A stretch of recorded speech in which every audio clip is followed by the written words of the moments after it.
this first fireside chat, we're going to take things to the edge. Please join me in welcoming to the stage for an opening fireside chat and give a warm welcome to Ben Gianni, SVP and CTO of GDIT.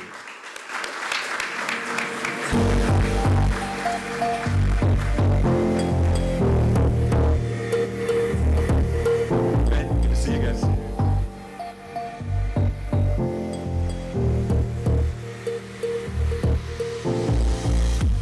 Yeah, check. Well, Ben, welcome. This isn't the first time we've done this, kicked an event off in this way, so it's good to see you again. It's not, Billy, likewise. And it's a beautiful day outside, so a great day for an eMERGE event. And, exactly. The edge is where the action's at. A good day to be at the edge, so to speak. But, you know, we as I said in my opening, you know, there's a lot of things that the edge can mean. A lot of people use it to mean a lot of different things. I'd love to start out, again, sort of defining it. And so just a very basic question for, you know, the audience. What does it mean to be at the edge? Yeah, you covered this a little bit. You did a good job of giving a high-level answer to that. So to us, it really means, you know, where decisions have to get made, right? So the idea to bring decisions to the point of where they need to be made most quickly, right, is, you know, what I'm talking about. And that's sort of a conceptual thing, right? But that usually means, like, where are the users, or, you know, the people that do work that's important, right, out there, and what information do they have to do that work, and what sensors or equipment or, you know, real tangible kinetic things, you know, where do those exist, right? So where is the protection, you know, devices that guard remote you know, diplomatic posts and consulates and embassies and things like that, right? You covered that. You know, where are passengers and cargo that need to be screened, right? Where are the people who need to have admissibility checks done on them, right? Where they can, you know, before they can come into the country. And you sort of mentioned between the borders as well, right? Where, you know, how do I identify, you know, who or what is coming in to interdict, right? If they're trying to do so illegally. You talked about the domains, right? Land, sea, air, space, cyber domains, right? And sometimes the edge moves, right? It's mobile. It has wings. It has rotors. It has, you know, port and stern, and you know, all those things, right? In the underwater, on the water, et cetera. Sometimes they're the things in our pockets, right? Sometimes it's where the equipment and the protection systems that are the OT, the operational technology, some of it non-computerized, right? That's a problem we were talking about this morning. And, you know, where are those things at, right? So that's where the edge lives. It could be in a hospital room, a clinic, right, where people receive treatment, and we want to make sure it's, you know, done so at the lowest cost and the highest efficacy and things like that, and there's no fraud or waste or abuse happening, right? So the edge really is everywhere. And so I want to really promote today sort of an inclusive train of thought about, you know, where the edge really is. It could be anywhere, right? And it could be moving, it could be us, it could be the stuff we have, and you know, we need to really consider that. Our survey, the last survey we did on edge of government folks was, you know, do you need to do your mission near the edge? And half of them said, yes, we do. So that's a big number. So you did a great job of describing the many edges, and I'm sure there's so many more, because it really is this concept where anytime you're forward deploying, moving toward the mission, going somewhere away from your traditional headquarters, back office, wherever you're physically located traditionally. And one thing I think those all have in common too is often they're moving into environments where the traditional IT stack, the supporting IT, technology, bandwidth, compute, storage, whatever it is not always readily available. I imagine that's a challenge, but without putting too many words in your mouth, I'd love to hear what are some of those challenges of being at the edge, especially as you think about those technology constraints. Yeah, I'd be remiss if I didn't say the operational technology, much of it old, built to last, but old, doesn't have, you know, a way to hook a computer up to it, right? And so we have to figure that out, right? We can't get AI at that edge, right, unless we can have a computer connected to it. And that's a really hard thing to do. It's not impossible, right? We do it all the time, but folks who deal with that, that might be a new concept to them, right? So there's a lot of challenges.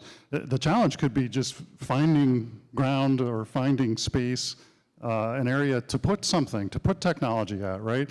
Especially in contested space, right? Can I get it there? Can I secure it? Can I give it power? Can I give it comms, right? Those are tremendous challenges, right? Can I do that on the move, right? Do I have communications latency problems based on the kind of communications I can get there? How do I protect that communication? So plenty of challenges there, just in being able to support the basics of compute at the edge, storage at the edge, much less put advanced capabilities like agentic AI, in the edge. So as we think about those challenges, what do federal agencies, the military branches, anybody in this federal space really need to be successful at the edge while mitigating some of those concerns that they're faced with? Sure, that's a tough problem. Well, first on my list is don't go it alone. Bring friends and partners. And so I'd like to recognize both Dell and Google, right, as partners sponsoring this today. But so you have to have the technology, right? And they both have very good technology. Dell with their AI and the silicon and the ability to host any platform there, really that we need. Google with the Google distributed cloud, GDC, right? Their folks are here today. And, those partners in that technology, like, you can't be successful without that type of stuff, right? To be there. But the other thing is that when you do get it there, right, the challenges now are protecting it and securing it, because as you put more technology, more data, more access, you're broadening an attack surface, right, for somebody who is wanting to take that stuff out or make it inoperable or worse and make it do what it's not intended to do, right? So zero trust at the edge becomes more and more and more important. Do I have the right people accessing this for the right reasons, from the right places, doing the right things with the right data, and not the wrong things with the wrong data and the wrong accesses, right? So I think those are fundamental concerns that we can handle. Right? We know how to do it, but it has to be done. So with a final question before we kind of move into the rest of the programming for the day, what's next for government in this area? I know there's a lot of innovation, and people are thinking about how the edge can be this sort of self-sustaining place where although it might be in a network degraded or network disconnected space, we can find ways to kind of do all of those things in one containerized way. So what's next for government in this area, and what are some of those future capabilities and technologies that should be on the audience's radar as they think about what's going on throughout the day? Well, first of all, realize that the use cases that we now know, some of the Silicon Valley people say that 80 to 90% of use cases for AI, for example, have not been identified yet. Think about that, right? If you look at the government's inventory for, AI use cases, and that's just scratching the surface. So what's next for government really is, what are all the use cases that you really need in that inclusive and expansive definition of the edge, right? But as technology matures, it gets smaller and more capable, right? So you're able to do more things, right? I can bring more memory and more storage. I can make it operate faster.